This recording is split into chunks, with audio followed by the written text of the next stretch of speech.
அன்பு நண்பர்களுக்கு வணக்கம். நான் உங்கள் கிஷோர் குமார். ஸோ, இந்த முயற்சி அப்படிங்கிறது என்னோட இன்னொரு நாவல் எஃபர்ட். ஓகேங்களா?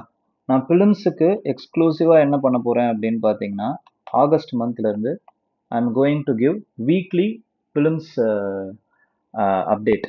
ஓகேங்களா? இது இது வந்து எந்த நியூஸ் பேப்பர்ல இருந்து எடுத்ததுன்னா, எக்ஸ்க்ளூசிவ்லி த ஹிந்துல இருந்து எடுத்த நியூஸ் பேப்பர். ஓகேங்களா?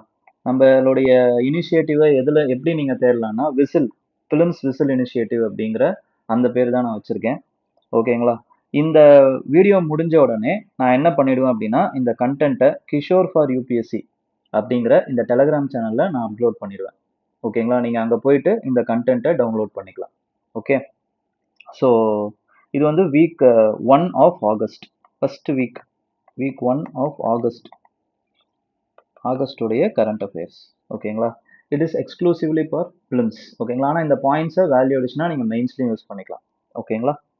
இப்போ first we will go to polity. பாலிட்டியில் பொறுத்த வரைக்கும் என்ன சொல்லியிருக்காங்கன்னா, SC as moots protocol to access courts live stream archives. ஓகேங்களா? அப்போ என்னன்னா, சுப்ரீம் கோர்ட் என்ன சொல்றாங்க அப்படின்னா, தேர் இஸ் அ ஜட்ஜ்மெண்ட்ஸ். ஓகேங்களா? ப்ரீவியஸ் ஜட்ஜ்மெண்ட்ஸ் இருக்கு. என்ன ஜட்ஜ்மெண்ட்ஸ் இருந்தது அப்படின்னு பார்த்தீங்கன்னா, ஸ்வப்னில் திரிபாதி அப்படிங்கிற அந்த ஜட்ஜ்மெண்ட்ல supreme court has recognise the importance of live streaming of court proceedings. அதோட இம்பார்ட்டன்ஸை வந்து அவங்க வந்து கொடுக்குறாங்க. ஏன்னா அது என்ன பண்ணும் அப்படின்னு பார்த்தீங்கன்னா, it will promote the access to justice, transparency and public confidence. அதாவது ஒரு ஜஸ்டிஸ் இருக்குன்னு வச்சுக்கோங்களேன், it should not be just mat, but it is also scene to be made அப்படின்னு சொல்லுவாங்க. அதுக்கு பேர் தான் பிரின்சிபல் ஆஃப் ஓப்பன் ஜஸ்டிஸ் அப்படின்னு சொல்லுவாங்க. ஓப்பன் ஜஸ்டிஸோட பிரின்சிபல் அது. ஓகேங்களா? நீங்க ஒரு ஜஸ்டிஸை டெலிவர் பண்றீங்க, ஒருத்தருக்கு ஒரு பாதிக்கப்பட்டவர் அவருக்கான அந்த ஜஸ்டிஸ் கிடைக்கிறது மட்டும் இல்ல, கிடைச்சத மத்தவங்களும் உணரணும். அப்பதான் அந்த எக்கோசிஸ்டம் மேல, அந்த இன்ஸ்டிடியூஷன் மேல அவங்களுக்கு நம்பிக்கை வரும். ஓகேங்களா? அப்போ இந்த ஓப்பன் ஜஸ்டிஸ் பிரின்சிபலுக்கு இந்த லைவ் ஸ்ட்ரீமிங் வந்து ஒரு இம்பார்ட்டன்டான டூல் அப்படின்னு வந்து சுப்ரீம் கோர்ட் வந்து நினைச்சாங்க. அது மட்டும் இல்லாம there is two important constitutional things. ஓகேங்களா? It is not explicitly mention open courts அப்படிங்கிறது, பட் ஆர்டிகல் 19(1)A இருக்கட்டும், which is freedom of speech and expression, and also article 21, which is about access to justice, fair procedure. ஓகேங்களா? Right to லிபர்ட்டிக்கா இருக்கட்டும், இது ரெண்டுத்துக்குமே இந்த open justice அப்படிங்கிறது ரொம்ப ரொம்ப ரொம்ப இம்பார்ட்டன்ட். ஆனா இப்ப என்ன ஆகுதுன்னா, இந்த லைவ் ஸ்ட்ரீமிங்கை டவுன்லோட் பண்ணி for the purpose of monetization. ஓகேங்களா? அதுக்கப்புறம் for the purpose of degrading the dignity of the judges என்ன பண்றாங்கன்னா, கான்டெக்ஸ்டே இல்லாம வெறும் அவுட் ஆஃப் கான்டெக்ட்ல சொன்ன விஷயங்களை வெட்டி ஒட்டி அதை மட்டும் பரப்புறாங்க. ஓகேங்களா? அது என்ன ஆகுது அப்படின்னு பாத்தீங்கன்னா, அது ஒரு மிஸ்யூஸா மாறுது. அப்போ சுப்ரீம் கோர்ட் வந்து என்ன நினைக்கிறாங்கன்னா, இந்த லைவ் ஸ்ட்ரீமிங்க்கு ஒரு புரோட்டோகாலை வந்து நம்ம உருவாக்கணும் அப்படிங்கிறத நினைக்கிறாங்க. ஓகேங்களா? அதுக்கான அந்த அந்த பெட்டிஷனர்ஸ் என்ன பண்றாங்க அப்படின்னு பாத்தீங்கன்னா, it is against the principle of open justice. ஏன்னா ஜுடிஷியல் டிரான்ஸ்பரன்சியா இருக்கட்டும், பப்ளிக் ஆக்சஸா இருக்கட்டும், இது எல்லாமே வந்து நமக்கு போயிடும். அதுக்கப்புறம் ஓப்பன் ஜஸ்டிஸ் அப்படிங்கிறது வந்து பார்க்க முடியாத ஒரு விஷயமா மாறிடும் அப்படின்னு வந்து நினைக்கிறாங்க. ஓகேங்களா? ஸோ இதுதான் இதோடைய இம்பார்ட்டன்ட். புட்டாஸ்வாமி கேஸ் வந்து இந்த ரைட் டு பிரைவசி அதை பத்தியும் பேசுது. அதுவுமே வந்து இந்த ஓப்பன் ஜஸ்டிஸுக்கு ரொம்ப இம்பார்ட்டன்டான பிரின்சிபல் தான். இந்த ரைட் டு பிரைவசி வந்து எந்த ஆர்டிகல் 21 இருக்குல்ல, இது எந்த ஆர்டிகலுக்கு கீழே இருக்கு அப்படின்னு வந்து ஒரு பிவைக்யூ இருக்கு. ஓகேங்களா? 2021 I think. Okay. Collegiums unexplained recommendation risk bad appointment அப்படின்ட்டு வந்து ஒரு சுப்ரீம் கோர்ட் ஜட்ஜ் வந்து சொல்றாரு. ஓகேங்களா? ஸோ கொலீஜியம் அப்படின்னா என்ன அப்படிங்கிறதே ஒரு பெரிய இம்பார்ட்டன்டான கதை. Evolution of collegium. அது வந்து 3 ஜட்ஜ் பெஞ்ச் கேஸ் இருக்கு. 4வது ஜட்ஜ் வந்து என்னன்னா அன்கான்ஸ்டிடியூஷனல் 99th கான்ஸ்டிடியூஷன் அமெண்ட்மெண்ட்டை சொல்லியிருப்பாங்க, என்ஜேஏசி. ஓகேங்களா? 3 ஜட்ஜ் பெஞ்ச் கேஸ் இருக்கு. இது இப்படிதான் வந்து கொலீஜியம் வந்து எவால்வ் ஆகுது. இந்த கொலீஜியம் எதுக்காக அப்படின்னு பாத்தீங்கன்னா, for the appointment and transfer of supreme court and high court judges. ஓகேங்களா? இந்த கொலிஜியம் பத்தியே நான் தனியா ஒரு வீடியோ போடுறேன். ஓகே, இப்ப கொலிஜியம்னா it is a body, okay, which is recommendatory in nature. ஓகேங்களா, இந்த கொலிஜியம் வந்து கன்சல்ட் பண்ணி தான் பிரசிடென்ட் என்ன பண்றாரு அப்படின்னு பாத்தீங்கன்னா appointing and transferring supreme court and high court judges. ஓகேங்களா, இதை மட்டும் ஞாபகம் வச்சுக்கோங்க இப்போதைக்கு. ஸோ இப்போ என்னன்னா, ஆனா இதுக்கு முன்னாடி வந்து அந்த ஜட்ஜை எதுக்காக நீங்க ரெக்கமெண்ட் பண்றீங்க அப்படிங்கிற அந்த ஒரு ரெக்கமெண்டேஷன், அந்த பர்பஸ் வந்து கொடுப்பாங்க. இப்பெல்லாம் கொடுக்கறது இல்லையா? அப்போ அது என்ன ஆகுது அப்படின்னு பாத்தீங்கன்னா, not disclosing the reasons for the recommendation of the judges, இது ரிஸ்க் பேட் அப்பாயின்மெண்ட்ஸ் அப்படின்னு வந்து அவர் சொல்றாரு. ஓகேங்களா, அப்போ ரீசன் கொடுத்தா அக்கௌண்டபிலிட்டி இன்க்ரீஸ் ஆகுது, பப்ளிக் கான்ஃபிடன்ஸ் இன்க்ரீஸ் ஆகுது, டிசர்விங் கேண்டிடேட்ஸ்ன்ற அவங்க எதுக்காக டிசர்விங்கிறது நமக்கு தெரியுது. ஓகேங்களா, ஸோ இதெல்லாம் நம்மளால வந்து புரிஞ்சுக்க முடியுது. இந்த கொலிஜியம் சிஸ்டம் இருக்கு பாத்தீங்களா, it is a court developed system, it is not mentioned in the constitution. ரொம்ப ரொம்ப இம்பார்ட்டன்டான வார்த்தை ஃபார் பிலிம்ஸ். ஓகே, நெக்ஸ்ட் வந்து with respect to the office of chief justice of India, அது வந்து இட் இஸ் பப்ளிக் அத்தாரிட்டி அப்படின்னு வந்து சொல்றாங்க. ஓகேங்களா, அதனால ரைட் டு இன்ஃபர்மேஷன் ஆக்ட்ல அதை சேர்த்துக்கிறாங்க. ஓகே, பப்ளிக் அத்தாரிட்டிக்கு உள்ளதான் ஆஃபீஸ் ஆஃப் சீஃப் ஜஸ்டிஸ் வருது. Office of chief justice, not chief justice of India. Chief justice of India office வந்து பப்ளிக் அத்தாரிட்டி கீழே வருது, நல்லா ஞாபகம் வச்சுக்கோங்க. அண்ட் தென் இந்த கொலிஜியம் சிஸ்டமோட எவல்யூஷனா இருக்கட்டும், அதுக்கப்புறமா வந்து என்ஜேஏசியா இருக்கட்டும், என்ஜாக் அப்படின்னு சொல்லுவாங்க, இது ரெண்டுத்த பத்தியும் நமக்கு வந்து மெயின்ஸ்ல வந்து கொஸ்டின்ஸ் வந்திருக்கு. ஓகேங்களா, ஸோ அதனாலதான் சொல்றேன், கொலிஜியம் சிஸ்டம் பத்தியே நான் மெயின்ஸ் பெர்ஸ்பெக்டிவ்ல ஒரு வீடியோ ஒன்று போடுறேன். So don't worry about it. Okay, over 3000 serving officers என்ன பண்றாங்க அப்படின்னா, they have moved to supreme court against the CAPF act. இந்த சிஏபிஎஃப் ஆக்ட் என்ன, எதை பத்தி சொல்லுது அப்படின்னா, central armed police force general administration act 2026. It is arguing that certain amount of promotions, ஓகேங்களா, will be on the basis of IPS deputations. ஓகேங்களா, ஐபிஎஸ்ஸா ஆகுறாங்கல்ல அவங்களுக்கு இந்த சிஏபிஎஃப் கூடைய அந்த டைரக்டர் ஜெனரல், ஓகேங்களா, இந்த மாதிரியான ஹையர் போஸ்ட்டுக்கு டெலிபரேட்டாவே வந்து அந்த போஸ்டிங்கை வந்து ரிசர்வ் பண்றதுக்கான அந்த ஆக்ட் தான் இது. இதை வந்து எக்ஸ் சிஏபிஎஃப் இருக்காங்கல்ல அந்த பர்சனல்ஸ் வந்து இந்த ஆக்டுக்கு எதிராக வந்து சுப்ரீம் கோர்ட்டுக்கு போறாங்க. ஏன்னா சுப்ரீம் கோர்ட் என்ன பண்றாங்க அப்படின்னு பாத்தீங்கன்னா, as directed in 2025 that gradual reduction of IPS deputation in the service senior CAPF post அப்படின்னு சுப்ரீம் கோர்ட் வந்து ரெக்கமெண்டேஷன் பண்ணிருக்காங்க. ஆனா இந்த ஆக்ட் இருக்கு பாத்தீங்களா, அது நேர் எதிர்மாறா சுப்ரீம் கோர்ட்டோடைய அந்த ப்ரீவியஸ் ஜட்மெண்ட்டுக்கு எதிராகவே வந்து இந்த ஆக்ட் வந்து எனாக்ட் பண்ணிருக்காங்க. ஸோ அதனால இது அன்கான்ஸ்டிடியூஷனல்னு அறிவிக்கணும் அப்படின்னு வந்து சென்ட்ரல் ஆர்ம்டு போலீஸ் ஃபோர்ஸோடைய அந்த 3000 குரூப் ஏ ஆஃபீஸர்ஸ் வந்து கேஸ் போட்டிருக்காங்க. Okay, central armed police forces அப்படின்னா யார் யாரெல்லாம் வருவாங்க அப்படின்றத ஒரு வாட்டி பார்த்துக்கோங்க. ஃபார் எக்ஸாம்பிள் சாஸ்திர சீமபால், அதுக்கப்புறமா வந்து பார்டர் செக்யூரிட்டி ஃபோர்ஸ், ஓகேங்களா, இண்டோ டிபெட்டியன் பார்டர் ஃபோர்ஸ், அதுக்கப்புறமா வந்து central industrial security forces. So இந்த மாதிரி வந்து நிறைய அந்த பார்டர் செக்யூரிட்டி ஃபோர்ஸஸ் இருப்பாங்க. ஓகேங்களா, அதுக்கப்புறமா வந்து central reserve police force. Okay, இவங்க எல்லாருமே இந்த ஒட்டு மொத்தமா சிஏபிஎஃப் அப்படின்னு வந்து அழைக்கப்படுவாங்க. இதுக்கு they are coming under the ministry of home affairs, not defence. Ministry of home அஃபேர்ஸ்குள்ள வருவாங்க. அதுவும் ரொம்ப ரொம்ப important with respect to prelims point of view. ஓகேங்களா, அப்ப இந்த ஆக்ட் வந்து என்ன சொல்லுது, it is prescribing minimum percentage of senior leadership post to be filled by IPS officers on deputation. ஓகேங்களா, அதுல அந்த ஆக்ட்ல இந்த 2 செக்ஷன் தான் ரொம்ப இம்பார்ட்டன்ட். இந்த செக்ஷன்ல தான் வந்து என்ன பண்றாங்க அப்படின்னு பாத்தீங்கன்னா, it is section 4 empowers the union government to amend the schedule to the act by notification of the public interest. Public இன்ட்ரெஸ்ட்டுக்கு நீங்க என்ன வேணாலும் அமெண்ட் பண்ணிக்கலாம் அப்படின்னு வந்து சொல்லுது. And section 3 regulates the recruitment and conditions of the services. ஓகே, இப்போ அடுத்து வந்து எக்கனாமி பார்க்க போறோம். இதுல பிஎம் மோடி அவர்கள் என்ன பண்றாங்க அப்படின்னு பாத்தீங்கன்னா, he has unveiled a greenfield airport in Andhra Pradesh, போகபுரம் அப்படிங்கிற அந்த ஏரியால. அந்த ஏர்போர்ட் பேர் வந்து அல்லூரி சீதாராமராஜு இன்டர்நேஷனல் ஏர்போர்ட், போகபுரம்ல. It is the first greenfield airport in Andhra Pradesh after 2014 பைஃபர்கேஷனுக்கு அப்புறம் ஃபர்ஸ்ட் கிரீன்ஃபீல்டு ஏர்போர்ட் வந்து இப்பதான் வந்து வருது. ஓகேங்களா, இது பப்ளிக் பிரைவேட் பார்ட்னர்ஷிப்பால உருவாக்கப்பட்டது. அதுக்கப்புறமா வந்து it also covers UDAN scheme. UDAN scheme அப்படிங்கிறது என்னன்னா ரீஜனல் ஏர் கனெக்டிவிட்டியை இம்ப்ரூவ் பண்றதுக்காக உருவாக்கப்பட்டது தான் இந்த உதான் ஸ்கீம். ஓகேங்களா, இதுல என்ன பண்ணுவாங்கன்னா சில பர்சன்டேஜ் ஆஃப் சீட்ஸ் இருக்கும், நிறைய சீட்ஸ் இருக்கும்.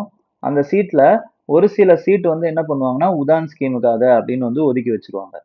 இந்த இந்த சீட்லாம் வந்து ரொம்ப கம்மியான விலையில கொடுப்பாங்க.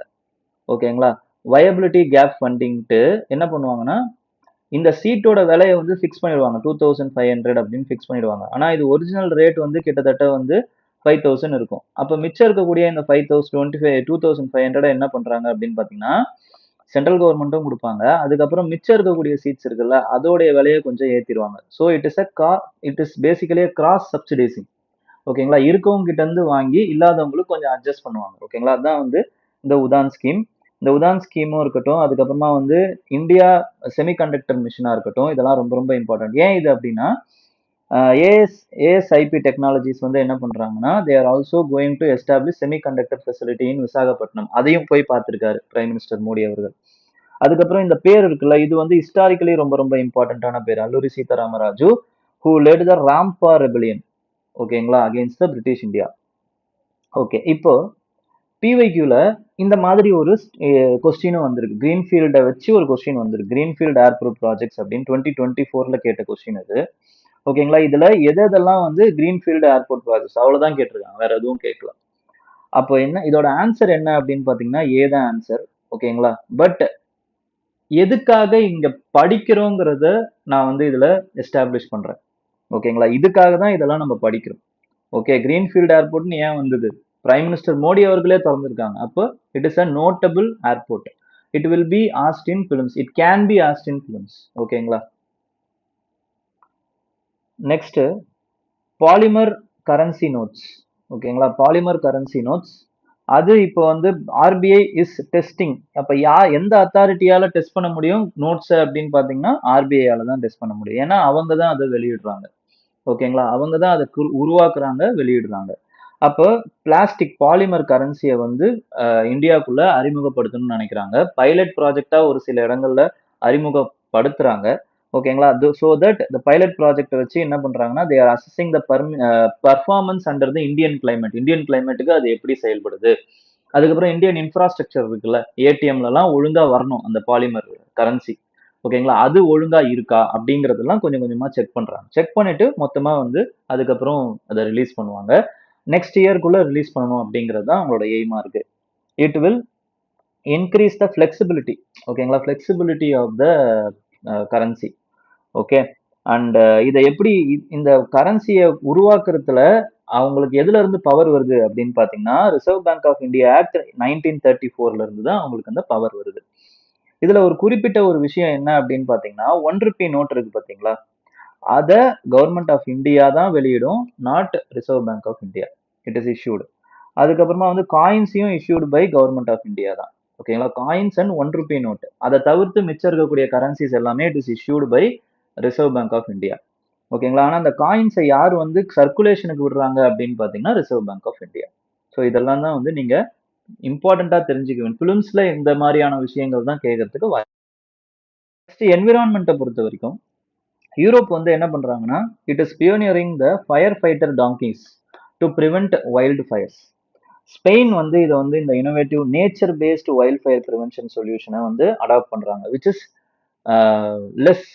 ஓகேங்களா, அமௌண்ட்டும் பாத்தீங்க அப்படின்னா வந்து less. Okay, and effective nature based solution. அப்போ இந்த ஃபயர் ஃபைட் இந்த டாங்கிஸ் என்ன பண்ணுது அப்படின்னு பாத்தீங்கன்னா through grazing it is reducing the available fires. ஓகேங்களா, ஃபியூவலா இருக்கக்கூடிய அந்த கிராசஸ் எல்லாத்தையுமே வந்து இது கரெக்டா வந்து சாப்பிடுது. ஏன் டாங்கிஸ் அப்படின்னா it is known for their higher appetite. நிறைய அதிகமான ஆப்பிடைட் இருக்கும். கோட்டை வந்து கம்பேர் பண்ணும்போது, ஷீப்பை கம்பேர் பண்ணும்போது, மற்ற கிரேசிங் அனிமல்ஸை கம்பேர் பண்ணும்போது டாங்கிஸுக்கு நிறைய சாப்பிடுற அந்த ஆப்பிடைட் இருக்கு. அதனால சீக்கிரமா அதால வந்து நிறைய புட்களை சாப்பிட முடியும். So it creates a natural fire breaker. அதுக்கப்புறமா வந்து it also slows down the spread of wild fire. இது எல்லாத்துக்கும் அது முக்கியமா இருக்கு. ஓகேங்களா? இந்த சருகுகள் இருக்கிறதுனால தான் அது வந்து சீக்கிரம் இந்த காஞ்ச சருகுகள் இருக்கிறதால தான் வந்து என்ன ஆகுதுன்னா, நெறைய ஃபயர் வந்து சீக்கிரமா ஸ்ப்ரெட் ஆகுது ஃபாரஸ்ட்குள்ள. அந்த சருகுகள் வராம அது கிரேஸ் பண்ணி விட்டுடுது. அதனால வந்து it is known as the nature based prevention strategy. ஓகேங்களா? நெக்ஸ்ட் வந்து இந்த மெடிட்டரேனியன் கிளைமேட் வந்து பாத்தீங்கன்னா it is highly prone to the seasonal wild fire because of its prolonged summer that. ஏன் அப்படின்னா அதோட நேச்சரே அப்படிதான். ஓகேங்களா? அதோட நேச்சர் ஏன்னா it is of dry die summer. ஓகேங்களா? ட்ரை சம்மர், அதுக்கப்புறமா வந்து வெட் வின்டர். இதுதான் இந்த மெடிட்டரேனியன் கிளைமேட்டோடைய ஒரு இம்பார்ட்டன்டான ஒரு ஆஸ்பெக்ட். ஓகேங்களா? ஸோ இதனால தான் என்ன ஆகுது அப்படின்னு பார்த்தீங்கன்னா ட்ரை சம்மரா இருக்கிறதுனால இட் இஸ் சீசனல் வைல்டு ஃபயருக்கு அது ரொம்பவே ப்ரோன். ஓகே. பிவைக்யூல 2010ல இந்த கேஸ் கொஸ்டின் கேட்டிருக்காங்க. ஓகேங்களா? 2010ல geographic region as following distinct characteristic. Warm dry climate, mild wet winter, அதுக்கப்புறமா வந்து எவர்கிரீன் ஓக் ட்ரீஸ். இது எந்த டிஸ்டிங்க்ட் கேரக்டரிஸ்டிக்ஸை சேர்ந்தது அப்படின்னா அது வந்து ஏ மெடிட்டரேனியன். ஓகே. 2014ல ஈக்குவட்டோரியல் கிளைமேட்டை வச்சு ஒரு கேள்வி கேட்டிருக்காங்க. ஆனா அதுல வந்து மெடிட்டரேனியனா ஒரு இதுவா இந்த மாதிரி வந்து ஒரு ஒரு ஆப்ஷன்ல யூஸ் பண்ணியிருக்காங்க. ஓகேங்களா? அதே மாதிரி 2002ல மெடிட்டரேனியனுடைய ஒரு இம்பார்ட்டன்டான ஒரு ஆஸ்பெக்ட் வச்சு தப்பா ஒரு கேள்வி கேட்டிருக்காங்க. என்னன்னா it is known for wet summer wet summer அப்படின்னு வந்து கேட்டிருக்காங்க. ஓகேங்களா? ஸோ இந்த மாதிரி வந்து பிவைக்யூவை பார்க்கும் பொழுது உங்களால வந்து ஈஸியா அந்த எப்படியெல்லாம் வந்து யூபிஎஸ்சி கேட்கறாங்க, ட்விஸ்ட் பண்ணி கேட்கறாங்கிறது உங்களால ஈஸியா பார்க்க முடியும். ஓகே. தென் வந்து லாபிடோ லாபிடோபெட்ரா ஹாட்ஸ்பாட். லாபிடோபெட்ரா அப்படிங்கிறது என்னன்னா it is animals which is both butterflies and maths. ஓகேங்களா? இது ரெண்டுமே இந்த இன்செக்ட்ஸ் இந்த ரெண்டு இன்செக்டையும் சேர்த்த கேட்டகரி தான் வந்து என்ன அப்படின்னு பாத்தீங்கன்னா லாபிடோப்டரா. ஓகே. இது கிட்டத்தட்ட வந்து 8.25% ஆஃப் வேர்ல்டு லாபிடோபெட்ரா இந்தியால மட்டும் இருக்கு அப்படின்னு வந்து ஜுவாலஜிக்கல் சர்வே ஆஃப் இந்தியா வெளியிட்டு இருக்கக்கூடிய அந்த கேட்டலாக் மூலமா நமக்கு தெரியுது. ஓகே. இதோட எக்கலாஜிக்கல் இம்பார்ட்டன்ஸ் என்னென்ன அப்படின்னு பாத்தீங்கன்னா it is a food. They are acting as a food for bats, birds, reptiles, amphibians, indicator species இது. ஓகேங்களா? லாபிடோபெட்ராஸ். அதுக்கப்புறம் அன்லைக் பட்டர்ஃப்ளைஸ், ஓகேங்களா, which are active in days. சில மெனி மாத் இருக்கு பாத்தீங்களா, அதெல்லாம் வந்து ஆக்டிவ் இன் நாக்டர்னல். ஓகேங்களா? நைட்ல வந்து ஆக்டிவா இருக்கும். So they are nocturnal pollinators. Okay. So அதே மாதிரி India is one of the 17 mega diverse countries in the world. Okay. ஏன்னா வந்து அந்த அளவுக்கு டைவர்சிட்டி அதிகமா இருக்கு நம்ம இதுல. And butterflies are also valuable bio indicators of the ecosystem. 2017ல பட்டர்ஃப்ளைஸ் வச்சு ஒரு கேள்வி கேட்டிருக்காங்க. என்ன அப்படின்னா இது வந்து ஒரு hypothetical question. Regarding a sharp decline in the butterfly population, consider the following statements. Pollination of some plant species would be adversely affected. There could be drastic increase in the fungal infection. Drastic increase ஆகுமா அப்படின்னா என்னதான் sharp decline இருந்தாலும் drastic increase in fungal infection இருக்காதுங்க. It would lead to the decline of the population of certain species of wasp, spider, birds. ஓகேங்களா? இந்த இதை வச்சே நம்மளால இதோட எக்கலாஜிக்கல் இம்பார்ட்டன்ஸை ஸ்டடி பண்றதன் மூலமாவே நம்மளால இந்த கொஸ்டின்ஸை ஆன்சர் பண்ணியிருக்க முடியும். ஓகேங்களா? பாலினேஷன் அஃபெக்ட் ஆகுமா? அஃபெக்ட் ஆகும். லீட் டு டிக்ளைன் ஆனா decline. Drastic increase in fungal இன்ஃபெக்ஷனா இன்க்ரீஸ் ஆகுமே தவிர டிராஸ்டிக்கா இன்க்ரீஸ் ஆகாது. So answer is C. ஓகேங்களா? Next 10 kilometre mining buffer applies to all wetlands reserves அப்படின்னு வந்து சுப்ரீம் கோர்ட் வந்து சொல்லியிருக்காங்க. இது எதுக்காக இதை கிளாரிபிகேஷன் பண்ணியிருக்காங்கன்னா தேர் இஸ் அ வெட்லேண்ட், ஆசான் வெட்லேண்ட் கன்சர்வேஷன் ரிசர்வ் அப்படின்னு உத்தரகாண்ட்ல ஒரு வெட்லேண்ட் இருக்கு. It is a Ramsar side. ஓகேங்களா? இதுக்கு என்ன பண்றாங்கன்னா இதுக்கு குறிப்பிட்ட அந்த ஒரு எந்த ஒரு பஃபரும் இல்லை, எக்கலாஜிக்கல் பஃபர் எதுவுமே இல்லை. அதனால வந்து சுப்ரீம் கோர்ட் என்ன சொல்றாங்கன்னா 10 கிலோமீட்டர் ரேடியஸ் அசான் வெட்லேண்ட் கன்சர்வேஷனை சுத்தி அந்த ரிசர்வை சுத்தி வந்து ஒரு மைனிங் ப்ரொடெக்ஷன் 10 கிலோமீட்டர்ஸுக்கு இருக்கணும். ஓகேங்களா?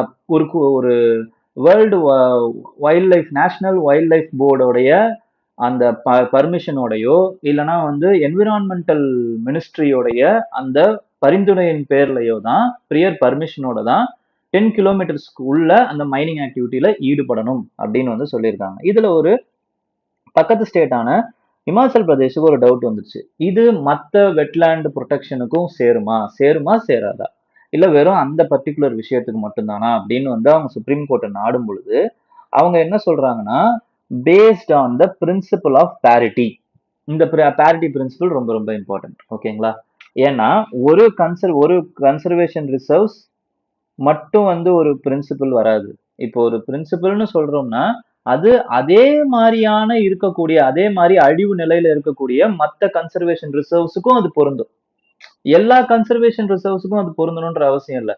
பட் சிமிலர் கண்டிஷன்ஸ்ல இருக்கக்கூடிய கன்சர்வேஷன் ரிசர்வ்ஸ் இருக்குன்னு வச்சுக்கோங்களேன், அது எல்லாத்துக்குமே அந்த பேரிட்டி பொருந்தும். அதான் பிரின்சிபல் ஆஃப் பேரிட்டி. அப்ப அதன்படி எல்லா இருக்கக்கூடிய இந்த மாதிரி அழிவு நிலையில இல்லைன்னா வந்து எந்த ஒரு பஃபர் ஜோனுமே இல்லாத வெட்லேண்ட்ஸுக்கு இந்த பிரின்சிபிள்ஸ் பொருந்தும், இந்த ஜட்ஜ்மெண்ட் பொருந்தும் அப்படின்னு வந்து சுப்ரீம் கோர்ட் வந்து ஒரு விளக்கம் கொடுத்திருக்காங்க. ஓகேங்களா? இப்ப ஆசான் வெட்லேண்ட் வந்து எங்க இருக்குன்றத பாருங்க. இது உத்தரகாண்ட்ல இருக்கு.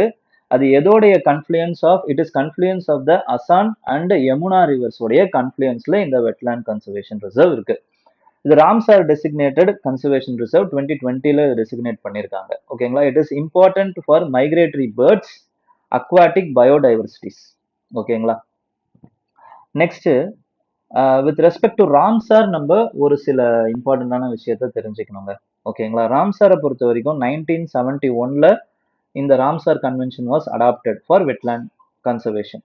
ஓகே, ராம்சார் அப்படிங்கிறது ஈரான்ல இருக்கக்கூடிய ஒரு area. It is enforced in 1975 and India வந்து 1982ல தான் ஜாயின் பண்ணப்பட்டது. அப்ப இதுல இருந்து என்ன தெரியுது அப்படின்னு பாத்தீங்கன்னா, it is not a founding மெம்பருங்கிறது தெரியுது. இந்தியா இஸ் அ மெம்பரா அப்படின்னா yes. It is a founding மெம்பரா அப்படின்னா நோ. இந்த ராம்சார் கன்வென்ஷன்ல தான் நமக்கு வைஸ் யூஸ் பிரின்சிபல் அப்படிங்கிற இந்த சஸ்டைனபிள் டெவலப்மெண்ட் மாடல் நமக்கு கிடைக்குது. ஓகே, இந்தியா இது வரைக்கும் இது 101 ராம்சார் சைட்ஸை வச்சிருக்குங்க. லேட்டஸ்ட் ஆகஸ்ட்ல தான் வந்து ஆகஸ்ட் 3ல தான் வந்து இன்னொரு ராம்சார் சைட்டு சேர்ந்தது. ஓகேங்களா? So Kila lake in Arunachal Pradesh is the latest entrant. ஓகேங்களா? And states first Ramsar Arunachal பிரதேஷ்ல இருக்கக்கூடிய ஒன்லி ராம்சார் சைட் வந்து இப்ப வரைக்கும் as of now it is Kila lake. Okay, அதுக்கப்புறம் அதே மாதிரியே வந்து you have to note it down that Ramsar site எல்லா ராம்சார் சைட்டுக்கும் அந்த 10 கிலோமீட்டர் ஸ்டாச்சுரி பஃபர் பொருந்தாது அப்படிங்கிறது ஞாபகம் வச்சுக்கோங்க. ஆட்டோமேட்டிக்கா it is not extended. Okay, அதே மாதிரி ராம்சார் சைட்டை இது பண்ற வெட்லேண்ட் ரூல்ஸ் இருக்கு பாத்தீங்களா, அதுலயும் இந்த மாதிரி யூனிவர்சலா 10 கிலோமீட்டருக்கு மைனிங் பஃபர் இருக்கணும்ட்டு எந்த ஒரு ரூலும் இல்லை. ஓகே, 2010 ரூல்ஸ் அண்ட் 2017 ரூல்ஸ் ரொம்ப ரொம்ப இம்பார்ட்டன்ட். ஓகே, ஏன் ரொம்ப இம்பார்ட்டன்ட்னா 2010 ரூல்ஸ்ல இந்த மாதிரி ப்ரொஹிபிட்டட் ஆக்டிவிட்டிஸ்னு எக்ஸ்பிளிசிட்டா சில ஆக்டிவிட்டிஸை கொடுத்தாங்க. அதை வந்து 2017ல இட் ஹாஸ் பீன் ரீப்ளேஸ்ட். இந்த ஃப்ரேம் ஒர்க்ல it has been removed, explicit list has been removed and greater role has been given to the state wetland authorities. ஓகேங்களா? அந்த ரெஸ்பான்சிபிலிட்டியை வந்து ஸ்டேட்டுக்கு வந்து கொடுத்துட்டாங்க. 2019ல பிவைக்யூல ஒரு கொஸ்டின் கேட்டிருக்காங்க. என்ன அப்படின்னா, under the Ramsar convention it is mandatory on the part of the government of India to protect and conserve all the wetlands in the territory of India அப்படின்னு கொடுத்துருக்காங்கல்ல, இது மேண்டேட்ரி எல்லாம் கிடையாதுங்க. ஓகேங்களா? இந்த வார்த்தைங்களாம் தான் ரொம்ப ரொம்ப இம்பார்ட்டன்ட். மேண்டேட்டரி அப்படின்ற வார்த்தை வருது பாருங்க, எக்ஸ்பிளிசிட். ஓகே, மேண்டேட்டரியா அப்படின்னு கேட்டீங்கன்னா கிடையாது. So first statement is wrong. The wetland conservation management rule 2010 were framed by the government of India based on the recommendations of the Ramsar கன்வென்ஷனா அதுவும் கிடையாது. அதோடைய ரெக்கமெண்டேஷன்ஸ்லாம் கிடையாது.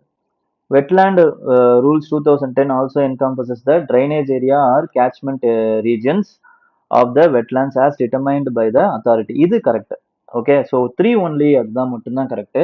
இப்போ இந்த ரூல்ஸை தான் 2017 ரூல்ஸாக வந்து இந்த ஃப்ரேம் ஒர்க்கை ரீப்ளேஸ் பண்ணியிருக்காங்க. ஸோ இந்த 2017 ஃப்ரேம் ஒர்க்கை ஒரு வாட்டி ஞாபகம் வச்சுக்கோங்க. நெக்ஸ்ட் வந்து மேகாலயா கவர்மெண்ட் இருக்காங்க பார்த்தீங்களா, அவங்க மிஷன் கிளவுடட் லெப்பர்ட் அப்படிங்கிற அந்த மிஷனை வந்து லான்ச் பண்ணியிருக்காங்க ஃபார் த கன்சர்வேஷன் ப்ரோக்ராம். ஏன் அவங்களுக்கு இந்த இம்பார்ட்டன்ட் அப்படின்னு பார்த்தீங்கன்னா, மேகாலயாவோட ஸ்டேட் அனிமல் இந்த கிளவுடட் லெப்பர்ட்.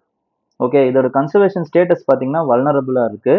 IUCN status. அதுக்கப்புறமா வந்து சைட்ஸை பொறுத்த வரைக்கும் அம்பெண்டெக்ஸ் 1ல இருக்கு. ரொம்ப இம்பார்ட்டண்ட்டாக நீங்கள் தெரிஞ்சுக்க வேண்டியது கிளவுடட் லெப்பர்டும் ஸ்னோ லெப்பர்டும் வேற வேற அனிமல்ஸ். ஓகேங்களா, ரெண்டும் ஒன்று கிடையாது. Okay, next, why does Kerala report a high லெப்டோஸ்போரசிஸ் burden? ஏன் வந்து அதிகமான இந்த லெப்டோஸ்போரசிஸ் burden வந்து கேரளால இருக்கு அப்படிங்கிற மாதிரி ஒரு நியூஸ் வந்துச்சு. லெப்டோஸ்போரசிஸ் அப்படிங்கிறது வந்து ஒரு ஜுனாட்டிக் பாக்டீரியல் டிசீஸ். ஓகேங்களா, இது வந்து ஜுனாட்டிக் அப்படிங்கிறது என்னன்னா அனிமலால கேரியராக உருவாக்கப்பட்டு அனிமல் வந்து பாஸ் பண்ணக்கூடியது. ஓகேங்களா, அனிமல் வந்து டிரான்ஸ்ஃபர் பண்ணது. ஓகேங்களா, அனிமலால வந்து டிரான்ஸ்ஃபார்ம் பண்ணக்கூடியது. ஓகேங்களா, அதாவது வந்து டிரான்ஸ்ஃபர் பண்ணக்கூடியது. ஒரு அனிமல் இருந்து இன்னொரு அனிமலுக்கோ, ஒரு அனிமல் இருந்து ஒரு ஹியூமனுக்கோ வந்து டிரான்ஸ்ஃபார்ம் பண்ண முடியும். இது ரிசர்வாயராகவும் கன்சிடர் பண்ணப்படும். அதனால ஜுனாட்டிக் அப்படின்னு சொல்லுவாங்க. ஓகே, பாக்டீரியல் டிசீஸ் இது. அதுக்கப்புறம் இதோட சிவியர் ஃபார்ம் என்ன அப்படின்னு பார்த்தீங்கன்னா வெயில்ஸ் டிசீஸ்ல கொண்டு போய் முடியும். அதாவது வந்து jaundice, acute kidney injury, okay, bleeding, multiple organ dysfunctions இப்படி போய் முடிஞ்சு மார்டாலிட்டியில கொண்டு போய் முடிஞ்சிடும். ஓகேங்களா, அதாவது வந்து மரணத்துல கொண்டு போய் முடியும். இது எந்தெந்த ஏரியாஸ்ல இருக்கும் அப்படின்னு பார்த்தீங்கன்னா ஹை வாட்டர் லாகிங் இருக்கக்கூடிய ஏரியாஸ்ல இருக்கும். அதனால தான் நிறைய ஹெவி ரெயின்ஃபால் ஃப்ளட்டிங் இருக்கக்கூடிய கேரளால இது அதிகமாக பாதிக்கப்படுது. ஓகே, கேரளா வந்து இந்த ஏர்லி டயக்னோசிஸ் அந்த பிசிஆரை வந்து டிடெக்ட் பண்றாங்க. அது மட்டும் இல்லாம அந்த இதுக்கான ட்ரீட்மெண்ட் வந்து பாத்தீங்க அப்படின்னா வந்து கீமோபைரோலிசிஸ் அந்த ட்ரீட்மெண்ட் வந்து கொடுக்குறாங்க. இதோட ட்ரீட்மெண்ட் பேர் வந்து சும்மா ஜஸ்ட் ஞாபகம் வச்சுக்கோங்க, தட்ஸ் ஆல். ஓகேங்களா, ரொம்ப இம்பார்ட்டன்ட் இல்லை. And we have to adopt the approach called as One Health approach, which integrates human, animal, environmental health as a whole. ஓகேங்களா, ஏன்னா ஒரு இடத்துல இருந்து இன்னொரு இடத்துக்கு போறதுனால எல்லாமே கனெக்டட் அப்படிங்கிறதுனால இந்த one health approach has been considered by WHO. ஓகேங்களா, அந்த ஹெல்த் அப்ரோச்சை தான் நம்ம யூஸ் பண்ணணும் அப்படிங்கிறது இம்பார்ட்டன்ட். இதை நீங்க ரெக்கமெண்டேஷன்ஸா உங்களோட மெயின்ஸ்ல எழுதலாம் இந்த பாயிண்ட்டை.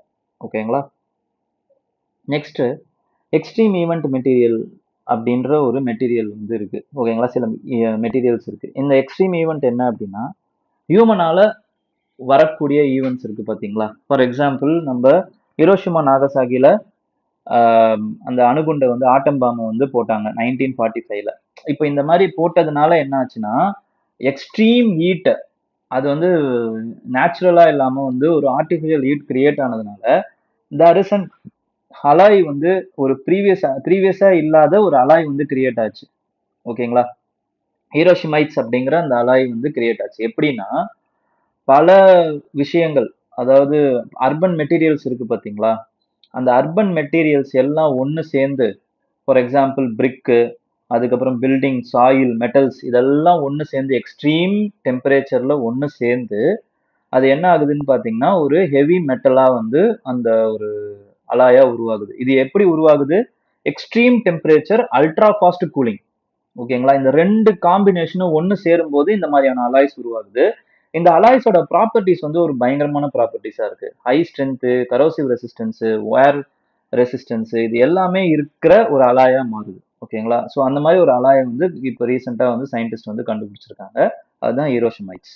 ஓகே, நெக்ஸ்ட் மேப்பிங்கை பொறுத்த வரைக்கும் பார்த்தீங்க அப்படின்னா ரீசெண்டா வந்து இந்த கியூட்டா அப்படிங்கிற அந்த ஏரியா வந்து மேப்ல நியூஸ்ல வந்து இருந்துச்சு. ஓகே, இந்த கியூட்டாவா இருக்கட்டும், அதுக்கப்புறமா வந்து மிலாலியாவா இருக்கட்டும், இது ரெண்டுமே வந்து ஸ்பெயினோட பகுதிகள். ஆனா எங்க இருக்கு அப்படின்னு பாத்தீங்கன்னா இட் இஸ் இந்த சைடு ஆஃப் ஆப்பிரிக்கன் சைடு, மொராக்கோவுடைய அந்த இடத்துல இந்த எட்ஜில் தோ இருக்கு பாருங்க கியூட்டா, அப்புறம் வந்து மெலினி. இந்த கியூட்டால தான் வந்து இப்ப ரீசெண்டா என்னாச்சு அப்படின்னு பாத்தீங்கன்னா கிட்டத்தட்ட ஒரு 60,000 அகதிகள் வந்து அந்த இடத்துக்கு தஞ்சம் புகுறாங்க. ஓகேங்களா, மொராக்கோல இருந்து. அப்புறம் வந்து ஹியூமானிட்டேரியன் கிரைசிஸ் ஆனதுனால திருப்பி வந்து அவங்க வந்து நிறைய பேர் அவங்க திருப்பி அனுப்பப்படுறாங்க. ஸோ அதனால வந்து இந்த நியூஸ் வந்து இந்த கியூட்டா அப்படிங்கிற அந்த ஏரியா வந்து நியூஸ்ல இருந்துச்சு. ஓகேங்களா, இந்த ஸ்டேட் ஆஃப் கிரிபரால்டர் இருக்குல்ல, இதை இந்த கியூட்டாவுடைய இடத்தின் மூலமா தான் வந்து இந்த ஸ்பெயின் வந்து கண்ட்ரோல் பண்றாங்க. Okay, the Strait of Gibraltar is connecting the Atlantic Ocean with the Mediterranean Sea. அதனால இதை ஞாபகம் வச்சுக்கோங்க. ஏன் அப்படின்னா இந்த கிரிப்ரால்டர் பகுதி இருக்கு பாத்தீங்களா, இந்த ஏரியால ஸ்பெயினுக்கு கீழே இருக்கக்கூடிய இந்த கிரிப்ரால்டர் பகுதி, இதை யாரு கண்ட்ரோல் பண்றாங்கன்னு பாத்தீங்கன்னா இதோ பாருங்க, Gibraltar is controlled by UK. So UK இங்க கண்ட்ரோல் பண்றதுனால இதோடைய இந்த சைடு மொராக்கன் சைடை வந்து ஸ்பெயின் வந்து வச்சிருக்காங்க. ஸோ இது ஒரு Jio political game. Okay, and then இந்த மாதிரி தஞ்சம் புகுற வர்றவங்களை நம்ம திருப்பி அனுப்ப முடியுமா அப்படின்னு கேட்டீங்கன்னா, ரெஃப்யூஜி கன்வென்ஷன்ல இது தப்புன்னு சொல்றாங்க. என்ன பிரின்சிபலின் அடிப்படையில அப்படின்னா, பிரின்சிபல் ஆஃப் நான் ரீஃபியூவல்மெண்ட் அப்படிங்கிற இந்த பிரின்சிபலின் அடிப்படையில இது தப்பு. ஓகேங்களா? அப்படின்னா என்ன, பிரின்சிபல் ஆஃப் நான் ரீஃபியூவல்மெண்ட்னா என்ன அப்படின்னா, ரெஃப்யூஜியா வர்றவங்க அவங்க நாட்டுல, அவங்க சொந்த நாட்டுல அவங்களுக்கு உயிருக்கான ஆபத்து இருக்கும் பொழுது அவங்கள திருப்பி அனுப்பக்கூடாது. ஓகேங்களா? இந்த ரெஃப்யூஜி கன்வென்ஷன்ல India is not a signatory அப்படிங்கிறத ஞாபகம் வச்சுக்கோங்க. ஓகே, நெக்ஸ்ட், இந்தியா பிளாக தாங்கின ஒரு merchant ship it has been attacked at the red sea. ஓகேங்களா? ஆனா ஒரு 14 மெம்பர்ஸை வந்து ரெஸ்கியூ பண்ணிட்டாங்க. ரெட் சி எங்க இருக்கு அப்படின்னு பாத்தீங்கன்னா, it is lies between the Africa and Asia. Babel Mandeb இருக்குல்ல, it is connecting the red sea with gulf of Aden. Gulf of Aden இங்க இருக்கு, ரெட் சி இங்க இருக்கு, பாபல் மண்டப் இங்க இருக்கு. ஓகேங்களா? அந்த ஸ்ட்ரெயிட் மெடிட்டரேனியனையும் இந்த ரெட் சியும் கனெக்ட் பண்றது இந்த சூஸ் கெனல். ஓகேங்களா? இதுதான் சுவஸ் கெனல். ஓகே, அதுக்கப்புறமா வந்து இந்த பாபல் மண்டப் வழியா வந்து கல்ஃப் ஆஃப் அக்வபா வந்து என்ன பண்ணலாம் அப்படின்னா அரேபியன் சீக்குள்ள போகலாம். Okay, so it is an important choke point. இந்த சூஸ் கெனலா இருக்கட்டும், பாபல் மண்டபா இருக்கட்டும். இந்த பாபல் மண்டபம் வந்து it is controlled by the Yemen Houthi கிளர்ச்சியாளர்கள் இருக்காங்கல்ல, அவங்க இந்த இதுவை கண்ட்ரோல் பண்றாங்க. ஓகே, ஸோ இதை நல்லா ஞாபகம் வச்சுக்கோங்க. Next, with respect to maritime security, India is promoting Sagar initiative. ஓகேங்களா? சாகர் இனிஷியேட்டிவ். அப்புறம் இன்டர்நேஷனல் ஃபியூஷன் சென்டர் அப்படின்னு வந்து ஒரு சென்டர் வந்து குருகிராம்ல வந்து நம்ம ஹெட் குவார்டர்ஸா வச்சு நம்ம நடத்திட்டு இருக்கோம். ஓகேங்களா? அதுவும் ரொம்ப important. And then director general of shipping அவங்க தான் வந்து என்ன பண்றாங்கன்னா, they are regulating the Indian merchant shipping. ஓகேங்களா? அதை வந்து யார் ரெகுலேட் பண்றது? Director general of shipping. இதையும் பிலிம்ஸ்ல கேட்கறதுக்கு வாய்ப்பு இருக்கு. ஓகேங்களா? So with respect to that 2024 ஒரு கொஸ்டின் ரெட் சி வச்சே கேட்டிருக்காங்க. It receives very little precipitation in any form and no water enters into the red Sea from reverse. இது ரொம்ப ரொம்ப ரொம்ப எக்ஸ்ட்ரீம் ஸ்டேட்மெண்ட்டா இருந்தாலும் according to UPSC it is correct. ஓகேங்களா? Both 1 and 2 is correct.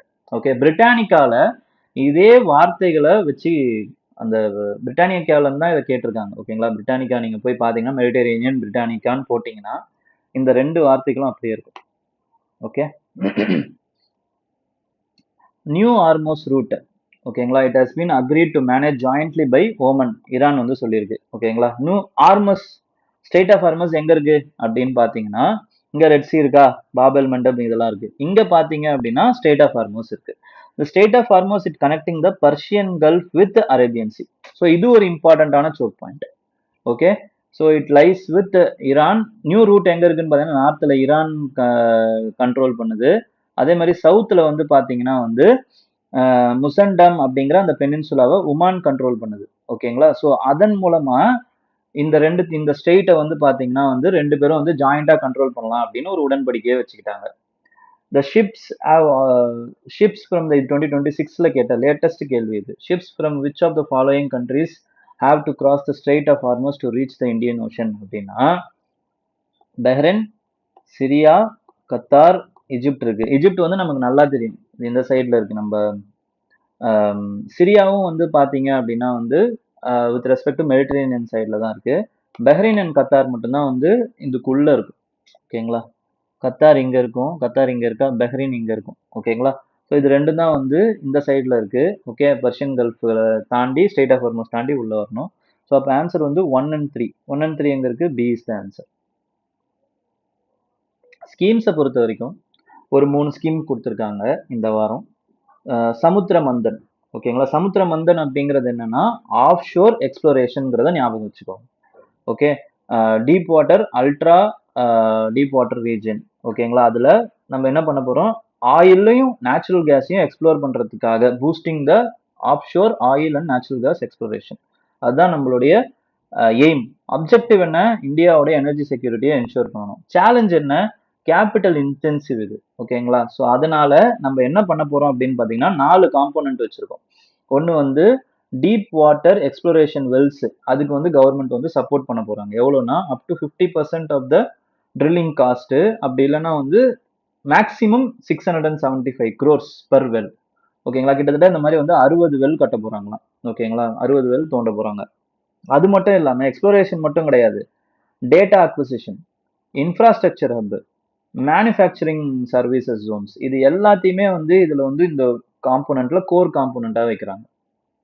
Okay, in which of the following, இது 2017ல கேட்ட பிவைக்கு இந்த மாதிரியும் கேட்கறதுக்கு வாய்ப்பு இருக்கு. In which of the following regions of India are shale gas resource found அப்படின்னு கேட்டிருக்காங்க பாருங்க. Cambay basin, Kaveri basin, Krishna Godavari basin, எல்லாத்துலயும் found. Okay, D is the answer. இந்த மாதிரி வந்து ஆஃப் ஷோர், இதுதான் off shore exploration. Okay, next, cabinet approves the schemes to promote floating solar power plans. ஓகேங்களா, இதுக்கு பேர் வந்து இந்த பேர் வந்து என்ன அப்படின்னா பிரதான் மந்திரி சூரிய சரோவர் யோஜனா. ஓகேங்களா, பிரதான் மந்திரி சூரிய சரோவர் யோஜனா. இது it promotes the floating solar power projects on reservoirs. இது என்ன பண்ணும் அப்படின்னா லேண்ட் அக்விசிஷன் அப்படிங்கிற அந்த ஒரு பெரிய ப்ராப்ளம் இருக்குல்ல, land acquisition and then rehabilitation of the community which is living in the land, இந்த ரெண்டு விஷயத்தையும் இந்த ஃப்ளோட்டிங் சோலார் பவர் கொண்டு வர்றதன் மூலமா நம்மளால வந்து தடுக்க முடியும். அதே மாதிரி இந்த ஃப்ளோட்டிங் சோலார் பவர்ல நம்மளால என்ன பண்ண முடியும் அப்படின்னு பாத்தீங்கன்னா வாட்டர் வேஸ்டேஜ் இருக்குல்ல, டியூ டு எவாபரேஷன், அதையும் நம்மளால தடுக்க முடியும் இந்த ஃப்ளோட்டிங் சோலார் பவர்னால. Okay, and then we can also boost the aim of net zero availability, net zero capacity 20 அந்த 70க்குள்ள வந்து நம்ம வைக்கணும்னு இருந்துச்சுல, அதை நம்மளால வந்து உருவாக்க முடியும். ஓகேங்களா, ஸோ the ஸ்கீம் வந்து என்ன பண்ணுது, இட் எய்ம்ஸ் டு இன்ஸ்டால் கிட்டத்தட்ட வந்து 5000 megawatt of floating solar capacity by 2030-31. இதுதான் இதோடைய இம்பார்ட்டன்டான எய்ம். ஓகே, அண்ட் தென் அந்த ஸ்கீமுக்குள்ளேயே வந்து பேட்டரி எனர்ஜி ஸ்டோரேஜ் சிஸ்டமையும் வந்து நம்ம மேண்டேட்டரியா வந்து போடுறாங்க. இதுல மேண்டேட்டரின்னு இருக்கு பாருங்க, இந்த மேண்டேட்டரி அப்படி ஏதாவது மேண்டேட்டரின்னு இருந்துச்சுன்னா நம்ம கவனமா பார்க்கணும்னு அர்த்தம். அதனாலதான் பிவைக்யூ அந்த வார்த்தைகளையும் நம்ம திருப்பி பார்க்கறோம். Okay, so this solar energy corporation of India, அது வந்து it has been established in 2011 and it is administered by the ministry of national new and renewable energy. ஓகேங்களா, இதுதான் வந்து அதோடைய nodal agency. Okay, largest floating solar power project in India என்ன அப்படின்னு பாத்தீங்கன்னா Omkareshwar floating solar park. இது நர்மதா ரிவர்ல இருக்கு. ஓகேங்களா, கரண்ட் கெப்பாசிட்டி வந்து 278, plan to increase it to up to 600. ஓகேங்களா, 2022ல ஒரு பிவைக்யூ கேட்டிருக்காங்க, Gujarat is home to the largest solar park in India அப்படின்னு கேட்டிருக்காங்க. குஜராத்தா அப்படின்னு கேட்டீங்கன்னா largest solar park in general is not correct. ஓகேங்களா, ராஜஸ்தான் தான் இதோட ஆன்சர். Kerala is fully solar powered international airport, yes correct. Goa host the largest floating solar photovoltaic project அப்படின்னு கேட்டீங்கன்னா இப்பதான் நம்ம பார்த்தோம் ஓம்காரேஸ்வர். ஓகேங்களா, கோவா கிடையாது, மத்திய பிரதேஷ். ஓகே, ஸோ அதனால வந்து the answer is 2 only. 2 only is the answer.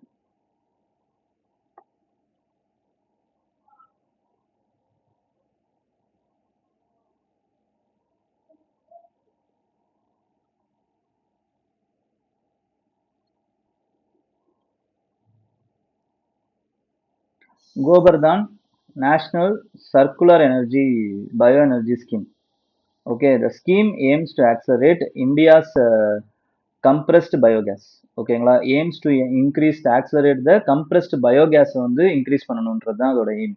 Okay, அதோடைய டார்கெட் பீரியட் வந்து பாத்தீங்க அப்படின்னா 2035 to 36. அப்போ ப்ராட் எய்ம் வந்து இதுதான்.